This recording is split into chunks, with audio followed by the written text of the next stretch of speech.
안녕하세요. 저는 연기학원의 선생으로 일하고 있는 30대 여자입니다. 배우를 지망하면서 살아가고 있던 저는 얼마 전 백수 남편과 결별을 하게 되었죠. 백수로 오랫동안 지내오며 매일 술 아니면 게임만 하는 남편과 살아가던 하루하루는 지옥이나 다름없었습니다. 돈 못 벌어도 좋으니 사랑만 있으면 좋겠다 생각했었던 20대의 제가 원망스러울 지경입니다. 너무나 사랑했었던 남편이지만 생각이 바뀌기까지의 과정에 대해서 얘기를 해볼까 해요. 남편은 결혼 전만 하더라도 축구를 하던 사람이었습니다. 비록 일부 리그는 가지 못한 만년 3년 리그 선수였지만 일부 리그에 언젠가는 오를 것이라는 희망을 가지고 열심히 운동을 하던 사람이었죠. 그런데 그런 남편은 저와 결혼을 한 지 얼마 되지 않아 상대팀과의 준결승전에서 무릎을 크게 다치고 말았죠. 재활을 한다고 하더라도 전보다 기량이 떨어질 거라는 의사의 말에 남편은 결국 오랫동안 걸어오던 축구선수의 길을 포기하게 되었습니다. 저는 운동을 해오던 성실함이 있으니 남편이 꼭 축구선수로 성공하지 않고 무슨 일을 한다고 하더라도 성공할 것이라는 믿음이 있었습니다. 그런데 남편은 재활을 제대로 받지도 않고 매일 술에 취하거나 게임을 밤새도록 하는 등 나태한 모습을 보였죠. 재활은커녕 취직에도 전혀 관심이 없는 모습을 보이고 그냥 꿈이며 희망이라는 단어 자체가 머리에서 증발한 것 같은 사람이 되었습니다. 일이 이 지경이 되자 시부모님을 통해서 설득을 해보기도 하고 상담을 받아보기도 했었지만 남편의 무기력한 상태는 도저히 개선되지 않았죠. 하루는 축구선수로 지내면서 친하게 지내던 동료들과 술자리를 가지게 되었었는데 거기서 술병을 집어던지기도 하는 등 아주 난동을 부리는 일도 있었습니다. 머리가 다쳐 피가 난 동료 중 하나에게 사죄를 해야만 했고 남편을 전과자로 만들지 않기 위해 막대한 합의금을 물어야만 했었죠. 남편에게 왜 그랬는지 이유를 물어보니 참 기가 막힌 답을 하더군요. 친구, 아니 그 새끼들이 나보고 뭐라고 하는지 아냐? 아내가 학원 운영하면서 돈 잘 벌어다 주니까 너는 쓰기만 하면 된다고 그러더라. 내가 그렇다고 이 처지에 불행하거나 말할 수야 없지. 물론 나도 너가 벌어주고 기둥이 돼줘서 고맙기는 하거든. 고맙지. 항상 감사하면서 어떻게든 나한테 이런 아내가 있나 감사하거든. 그런데 대체 왜 그랬냐고. 이유를 지금 묻고 있잖아. 당신이나 사람들이나 나 자꾸 힘들게 하니까. 내가 못났다고 말뿐만이 아니라 행동으로도 그렇게 드러나니까. 사람을 자꾸 작아지게 만들고 쪼그라들게 하고 짜증나게 하니까. 당신 대체 왜 이렇게 됐어? 나 당신이 돈 못 벌어도 된다고 분명히 말했다. 단지 당신이 뭔가 성실히 하면서 지금처럼 시간 낭비만 하지 않으면 돼. 전처럼 운동이든 뭐든 하면서 하루하루 땀 흘리면서 보내기만 하면 된다고. 말은 그렇게 해도 내가 알바든 뭐든 하길 바라는 거잖아. 내가 열심히 하고 싶은 게 남한테 잘 보이려고 그래야 하는 거야? 볼 찰 때는 정말로 내가 즐겼었는데 왜 남한테 잘 보이고 싶어서 노예처럼 살아야 하는데. 나 2부 리그도 올라갈지 말지 논의되던 유망주였다고. 최소한은 나를 존중해줘야 할 거 아니야. 나도 당신 존중해주고 도와주고 싶어. 현실이나 뭐든 상관없으니까 내가 지원해줄 때 열심히 하라는 거야. 야이씨, 나 축구선수였다고. 사람들한테 얼굴 다 팔렸는데 대체 뭘 하라는 건데? 다리 병신되고 축구선수로 잘 나가더니 꼴 좋다는 소리밖에 더 들어? 그럼 당신은 앞으로 대체 뭘 해먹고 싶은 건데? 뭐 하고 싶은 게 있기나 있어? 내가 그건 차차 알아볼 테니까 자꾸 참견하지 말라고. 나도 생각하고 있고 괴로운데 왜 자꾸 뒤에서 미는데? 비틀거리면서라도 나도 걷고 있고 뛰고 있다고. 등 안 떠밀어져도 이미 쓰러질 것 같은데 그만 좀 해. 축구선수로 오랫동안 활동을 해왔으니 사람들에게 얼굴 팔리는 일을 하기 싫다는 남편. 아르바이트도 하기 싫어 직장에 취직을 하고 싶지도 않아 그렇다고 공부를 하는 것도 아니었죠. 허구한 날 PC방에 가서 게임을 하고 친구들과 어울리며 술을 마시고 돌아오는 나날이 이어졌습니다.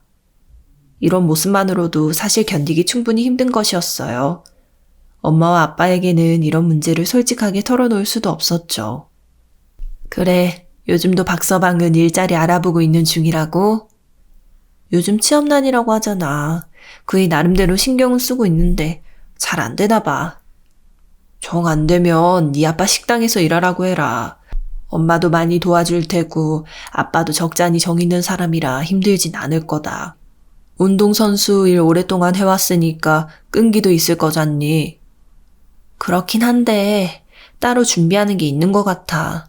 신경 써줘서 고마워. 난 박서방이 돈 못 벌고 해도 이쁘더라. 이가 좀 애가 틱틱거리고 직설적인 편인데 잘 받아주기도 하고 사람이 듬직하잖니. 운동해서 그런지 남자답기도 하고 힘든 일 있을 때 그렇게 기둥이 되어주려면 몸이 건강해야 하거든. 요즘엔 운동도 잘 안 나가는데 뭐. 어쨌건 엄마가 권유해줘서 고맙고 그이한테는 내가 기회되면 운이나 한번 뛰어볼게. 그래. 엄마한테 힘든 일 있으면 언제든지 말해야 한다. 엄마랑 아빠는 언제나 네 편인 거 알고 있지? 저는 엄마에게도 솔직히 결혼 생활에 있는 문제를 털어놓을 수 없는 상황이었습니다. 제가 결혼하기 전 대학을 나와서 연극판에서 나름 경력이 있어 차리게 된 연기학원은 생각보다 인기가 많았었고 부모님이 제게 좋은 남자를 소개시켜주겠다고 했었던 걸 만류했었거든요. 돈을 많이 벌지는 못하지만 꿈이 있고 열정이 있는 사람이며 저를 누구보다도 아끼고 이해해준다는 말로 설득했었던 적이 있었는지라 저는 솔직히 엄마와 아빠에게 고충을 토로할 수 없었죠. 반대하시던 결혼을 억지로 설득해서 간신히 성사시켜 놓고 이제 와서 그것을 후회하고 있다거나 힘들다거나 하는 얘기를 하는 건 부모님을 실망시켜드리고 마음만 괴롭게 하는 일이 아닐까 생각했었습니다. 그래도 엄마가 이런 제 괴로움을 눈치챈 것인지 종종 남편과의 사이에서 힘든 일이 있으면 언제든 말을 하라고 얘기는 했었습니다. 한편으로는 부부 사이에서 일어나는 작은 다툼이나 불화들은 시간이 흘러가면서 많이 개선이 되니 그런 것들을 참고 견디다 보면 좋아질 것도 있을 것이란 격려를 해주기도 하셨고요.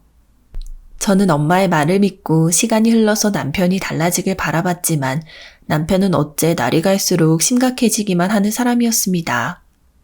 당신 오늘도 친구들이랑 싸웠다며?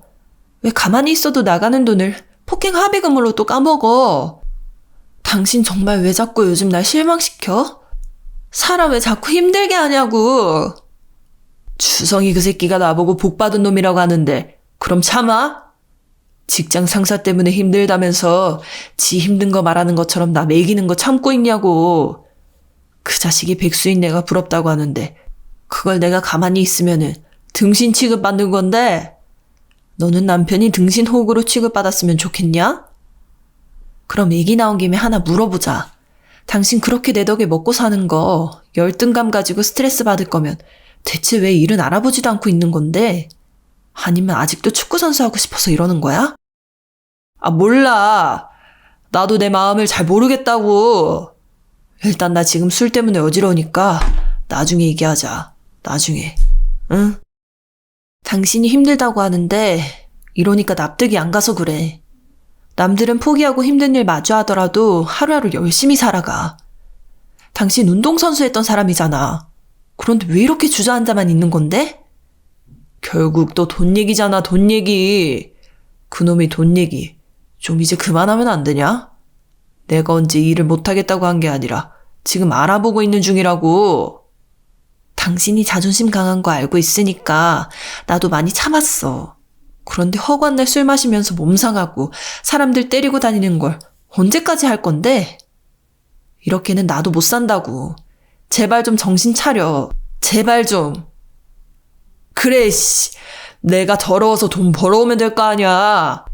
돈 벌어올 거라고. 제가 잔소리를 심하게 했던 날 집을 뛰쳐나갔던 남편은 2달이 넘도록 연락이 두절되었습니다. 그리고 남편이 다시 제 앞에 나타난 것은 거의 거지몰골이 되어서였죠. 심지어 1,000만 원이 넘는 빚까지 짊어진 채 말이죠. 어떻게 된 것이냐고 연유를 물어보니 스포츠 도박을 해서 돈을 모조리 잃었다고 털어놓더군요. 이 말을 할 용기조차도 없어서 술에 취해 있는 모습을 보니 정남이가 떨어질 지경이었죠. 저는 남편에게 일단 씻고 자라고 한 뒤에 남편이 진 빚을 모조리 갚았습니다. 허무하게 날린 돈이 아까운 것은 둘째치고 돈을 벌라고 했다고 도박이나 하는 모습을 보니 정말 갈 때까지 갔다는 생각이 들었죠. 제발 상담을 받아보라고 권유를 해도 자존심 때문에 들어먹지 않는 남편을 보고 있는 제 속은 하루하루 타들어만 갔죠. 그러던 중에 제게는 나름대로 좋은 일이 생겼습니다. 드라마 쪽 아는 분을 통해서 단역으로 촬영할 일이 생긴 것이었죠. 학원의 홍보도 되고 제 나름대로 배우 쪽 커리어를 쌓고 싶은 마음이 있었기에 촬영에 동의를 하고 계약서도 쓴 상황이었습니다. 제가 기뻐서 남편에게 일을 알리자 남편은 어쩐지 씁쓸한 얼굴로 축하한다고 말을 건넸습니다. 촬영은 무사히 잘 마칠 수 있었고 촬영본을 보자 그림도 이쁘게 나와서 저 스스로 흡족해하고 있었죠. 그런데 함께 드라마를 본 남편의 표정이 그렇게 좋지 않았습니다. 왜 그러냐고 물어봤더니 남편은 코웃음을 치면서 그제야 솔직한 속내를 털어놓더군요. 좋았냐? 잘생기고 어린 놈이랑 물고 빨고 아주 설레고 좋아서 난리가 났네. 축하해줄 땐 언제고 이제 와서 말을 그렇게 바꾸는 거야. 그리고 이미 계약 내용 당신도 확인한 상태였잖아. 당신도 동의해놓고 왜 촬영 다 끝나니까 이러는 건데? 너 저거 연기 아니지? 정말로 저 새끼랑 뭔 일 있었던 거 맞지? 지금 당장 핸드폰 내놔. 확인해보게. 이러는 거 자격지심인 거 알지? 축하는 못해줄 망정. 이제 의처증 증세까지 보이는 거야? 왜 이렇게 사람이 열등감 덩어리가 됐어? 다 부셔버리기 전에 빨리 핸드폰 내놓으라고. 드라마에 나온 제가 키스신을 촬영하는 것을 본 남편은 아예 발광을 하다시피 했죠. 제가 거부하자 TV며 거울이며 집안의 물건들을 죄다 부숴버렸습니다. 폭력적인 모습까지 보이는 남편의 모습에 저는 어쩔 수 없이 핸드폰을 보여줄 수밖에 없었답니다. 남편은 결국 핸드폰의 싸그리 뒤져서 제게 어떤 수상한 정황도 없다는 걸 발견하고서야 사과를 했죠. 하지만 그런 사과를 받을 정신이 아니었습니다. 더는 이런 결혼 생활을 지속할 수 없겠다는 생각밖에 들지 않았죠. 엄마며 아빠를 비롯해 시부모님께도 이 모든 사실을 털어놓은 저는 남편과 함께 더 이상 살 수 없다고 솔직하게 얘기를 했습니다. 집안이 뒤집어지자 그제야 남편은 반성하는 모습을 보이겠노라 무릎을 꿇고 사죄를 하더군요. 제게 무릎 꿇은 남편의 모습을 보니 안타까운 것은 둘째치고 언제고 이 일을 담아뒀다고 폭발할 것이라는 두려움밖에 생기지 않았죠. 이 사람하고는 앞으로 영영 살아갈 수 없겠다는 생각이 들어 저는 일단 별거를 하고 따로 살아보는 시간을 갖자고 말을 해두었습니다. 남편의 동의하에 부부라는 관계는 유지하고 있지만 남처럼 떨어져 지내기를 몇 달 정도 지나자 저의 두려움은 어느 정도 희석되었죠. 시부모님을 통해 남편이 재활을 열심히 받고 있으며 취직 자리를 열심히 알아보고 있다는 말에 저는 희망이 조금씩 생기기 시작했습니다. 문득 그런 남편을 응원하고 싶은 마음이 생겨 별거 중임에도 몰래 남편이 있을 집으로 찾아갔습니다. 그런데 이러한 저의 희망이나 바람과는 무색하게도 집에 들어가 보니 집안은 완전 난장판이 따로 없고 어떤 여자와 벌거벗은 채로 침대에 누워있는 남편의 모습이 보였죠. 제가 빽소리를 지르자 당황한 남편과 상간녀는 황급하게 이불을 끌어안고 옷을 입으려고 했지만 저는 더 지켜볼 것도 없다 싶어 사진만 찍어 불륜 증거를 확보하고는 뛰쳐나왔습니다.